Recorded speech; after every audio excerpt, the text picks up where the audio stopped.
Hi, folks. This is Mark by Mark A. Foster, Ph.D., for the Institute for Dialectical Metarealism.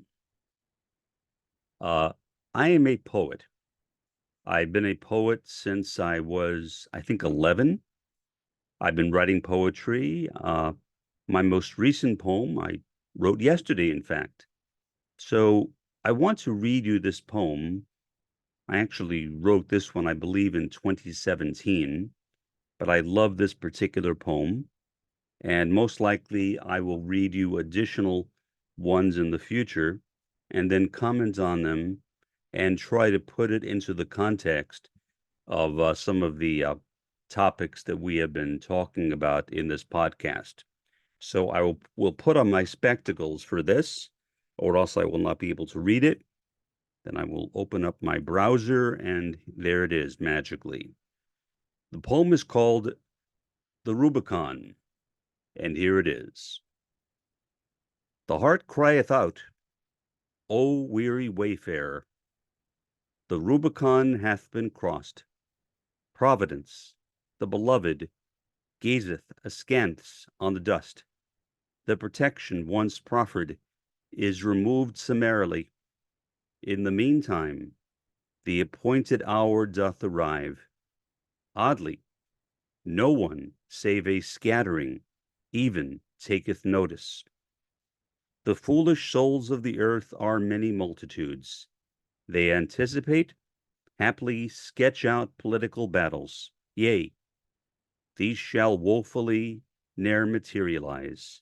Verily, abandon ye this world's moribund creatures to their own self-serving desires, whereupon their deaths will forthwith come to pass. Lo, those ill-fated beings scurry to bury one another. Mourn now, thou voyager, for the imminent future. Ere long, the comedy of errors resulteth in tragedy. Post haste, the unifying essence of nature ariseth. She is attired befittingly in all of her righteous glory. Her cherubic head turneth to the left, then to the right. By and by, she mightily manifesteth her vengeance. The wrath of the dialectic proceedeth from her brow. That is the poem.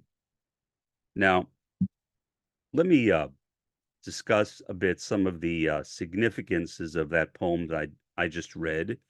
Um, I wrote that poem so that it can hopefully have some meaning to people on multiple levels.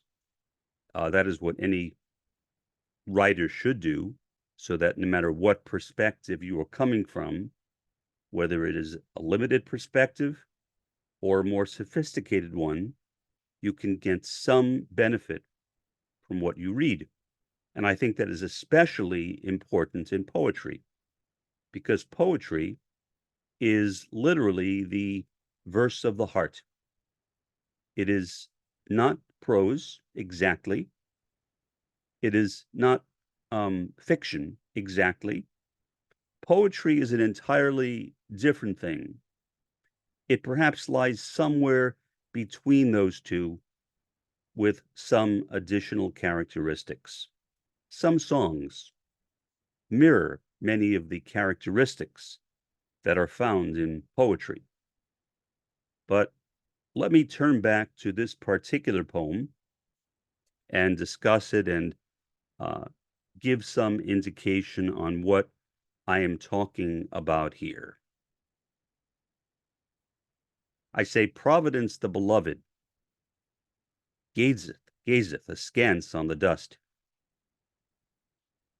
When I look at the world around me and I gaze at the dust meaning the world that we are living in, a world of mortal dust, I can understand why Providence, God, Allah, Brahman, whatever name you want to refer to God as, would be gazing askance on it. I sometimes gazeth askance on it too, although I imagine that the beloved one, the Creator, is much more moved by it than I can be, and that his response to it is more profound, more significant than any emotion that I can manage to bring up from my heart. Then I say, in the meantime, the appointed hour doth arrive. What I mean by that is the hour appointed by the dialectic. And if you recall the poem, you will notice that I mentioned the dialectic specifically toward the end of the poem. The appointed hour doth arrive. The protection once proffered is removed summarily. Those two lines, they go together because the protection, perhaps, that humanity has endured has lasted for such a long time, which gave the imperialist powers of the world permission to stomp upon the third world and the fourth world, which makes me think of where I am right now. I would imagine that the Rio Grande Valley was populated at one time by people that we now call Native Americans or American Indians. I don't know who they are, and I feel somewhat guilty for not knowing that. I feel like I should know who those people are. Who were the people who at some time in the past lived and moved where I am right now? Sadly, the large majority of Native Americans died when the white man invaded this continent. Columbus is often called the discoverer of America. I think that is a fallacy. He was the conqueror of America, and so I usually call him Columbus the Conqueror. I think that is appropriate. Columbus was not a very nice man, not a very just man. He did not treat the Native Americans very well. He himself, I think it could be said, was a kind of imperialist in his own right, representing Queen Isabella of Spain. And so I think that his manner of behaving when he arrived on the shores of the United States is something that every American should feel bad about, should mourn for. We should all collectively mourn for the indigenous people that were killed by Columbus and that have been subsequently killed by other white men that came into the United States. It is a very sad commentary on imperialism and how it started and how it developed. And so when I say that the protection once proffered is removed summarily, again, I'm talking about the dialectic because I genuinely believe that for all this time, the first world has been allowed by the dialectic to trample upon the third world and the fourth world with virtually no consequences. But what has been happening in recent years. The United States, in virtually every war it has entered since the Korean War in the 1950s, has either lost or, in the case of Korea, come to a draw. That is the fate, I think, that imperialism now faces. We are genuinely a dying species, thankfully, that we will not have any more people that we can trample upon. And the sooner that day comes, the happier that I personally will be. I don't know when, but I do hope it comes soon. And so that is what I mean by the appointed hour, the hour appointed by the dialectic. And it has left the United States in an extremely vulnerable position as the only country willing to defend the current genocide when all the rest of the civilized world, is in protest. The United States stands out. And it shows that not only is the US not the best country in the world, a fable that we sometimes tell to our children, but it is perhaps the worst country in the world. And it should be regarded as such. Not to do so, I think, is a shameful act. We must always recognize the indecency with which the American nation is behaving and how we are sacrificing people who are innocent for our own power, our own wealth, and our own privilege. Then I say, oddly, no one, save a scattering, even taketh notice. That would seem to me to be true on the face of it. People are planning for their lives, for their futures. Now, I am not saying that we should not do that. I think it makes sense to plan for tomorrow, to assume that we will be around, even if we won't.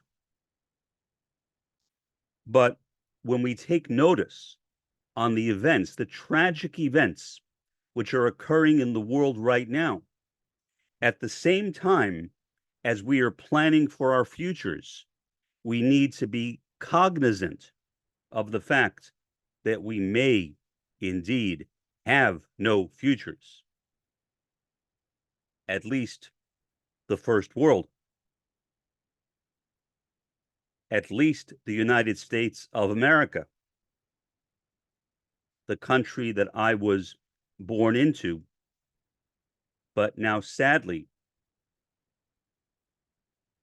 and I mean this from the bottom of my heart, now sadly feel ashamed to have been born into.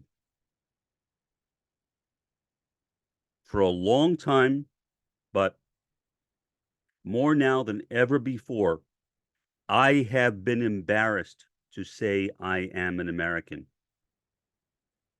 When I have traveled abroad, I almost always will apologize when I say I am an American, because I do believe in collective punishment, in collective guilt, even though I personally may not have committed atrocities. I am not just me. I am a part of the collective spirit that makes up my country. And therefore, in that sense, I am responsible for all the horrendous acts that my country is performing now. Now, literally all over the world. Continuing, the foolish souls of the earth are many multitudes. They anticipate, happily sketch out political battles. That part of the poem, I think, is significant in the US for a very important reason. And that is that this is presidential election year. This is the year in which Americans, if they wish, and I am not one of them, but other people can if they want, choose who they want to be their president. Now, when I say that I choose to not vote, a very common response I get, and a frequent response I would get from my students is, well, then you have no right to complain. Sometimes I would just smile and go away, especially if it was a student of mine. But in other cases, I would say, complain about what? I would complain either way. What do I have to be grateful for? Whether it is Trump, whether it is Biden, it will be the same old story. Neither one will bring a change. Both have pledged to continue supporting the current war in Greater West Asia. So I can't think of what I can complain about other than complain about the indecency of the country in which I live. Continuing, yea, these shall woefully ne'er materialize. Verily, abandon ye this world's moribund creatures to their own self-serving desires. That last line, to abandon this world's moribund creatures to their own self-serving desires, is very vital, I think, to survive emotionally in this world, because it is easy, very easy, to get so caught up in the struggles, in the difficulties, in the pain that people are experiencing right now, that we can get carried away with it, that we can lose our sense of self. But to be grounded, to be centered, we need to focus on some higher goal. And part of that means abandoning the evil ones, the imperialists, the colonialists, the cultural hegemonists, abandoning them to their own deeds, and let the dialectic take care of them. The dialectic, an actual force of nature, built into the fabric of nature, built into us, built into the earth that we stand on, built into the entire universe. That is the beloved dialectic, which makes sure that justice, even when denied by us, is in the long run provided, especially to the weakest ones among us. Whereupon their deaths will forthwith come to pass. Lo, those ill-fated beings scurry to bury one another. When I wrote that, I was inspired by a statement in the New Testament, let the dead bury their own dead. And for a long time, I reflected on exactly what that meant. How could I best interpret that? I mean, after all, literally, dead people cannot bury dead people or living people because they're dead. My conclusion is that in both cases, it is talking about those who are spiritually dead, people who are cut off from love,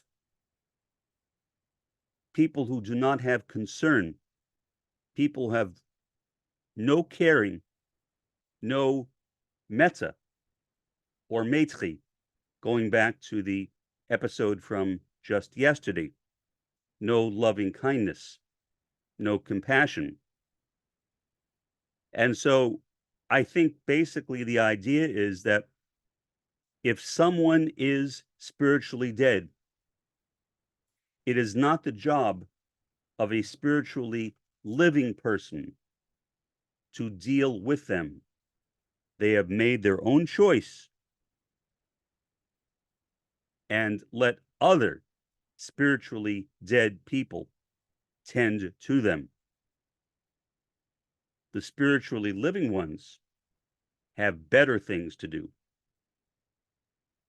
Continuing, more now, thou voyager, for the imminent future. Ere long, the comedy of errors resulteth in tragedy. Here, once again, I am talking about the capitalist world system, and especially the first world which lies at its head, the chief of the decadent capitalist world system. And I do believe, like Emanuel Wallerstein and others, that the capitalist world system is reaching its finale. How long can people continue to treat others with such a lack of care before karma,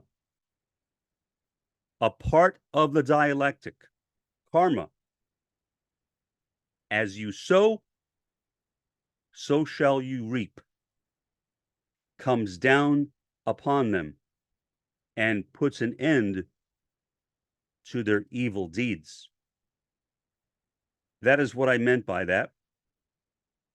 I wrote this again back in 2017. It is now 2024. And I do not know this. I can only speculate. And this speculation is really more of a feeling than an intuition. But my sense is that that time, that imminent future, is very, very soon. When we look around at the world and we see the way in which the first world is now treating the third world and the fourth world, how can it be anything else? How can it be anything else? When I look at Gaza and Rafah within Gaza, and I see those wonderful souls suffering, dying, struggling to remain alive, trying to protect their children, in many cases to no avail, and yet always retaining the hope that in some way they and their families may survive and may remain intact. I am not so confident that that will happen, but I do think that once the capitalist world system falls, and once the first world falls with it, that in certain parts of the third world and the fourth world, brave individuals will rise up and begin revolutions for revolutionary socialism or communism. That, I think, will happen soon. I love the word communism, as I was saying to a friend yesterday, because I think of it as communalism, living in a community with one another. Communism, being in a commune, a communist society, a society of love, of concern, of loving kindness and compassion. Post haste. The unifying essence of nature ariseth. She is attired befittingly in all of her righteous attire.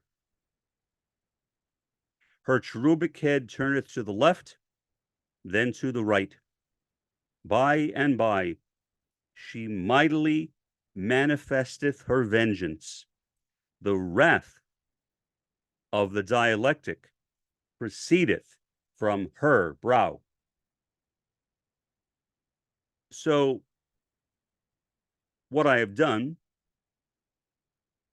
is I have taken the idea of nature and transformed it into something perhaps like Mother Nature. And what many people don't know, especially in the modern world, is that Mother Nature is called Mother Nature because many indigenous cultures had the concept of a mother goddess. In the West, in the first world, the idea of Mother Nature is often made into a joke. I remember when I was younger, much younger, it was a margarine commercial. You cannot cheat Mother Nature, the commercial said.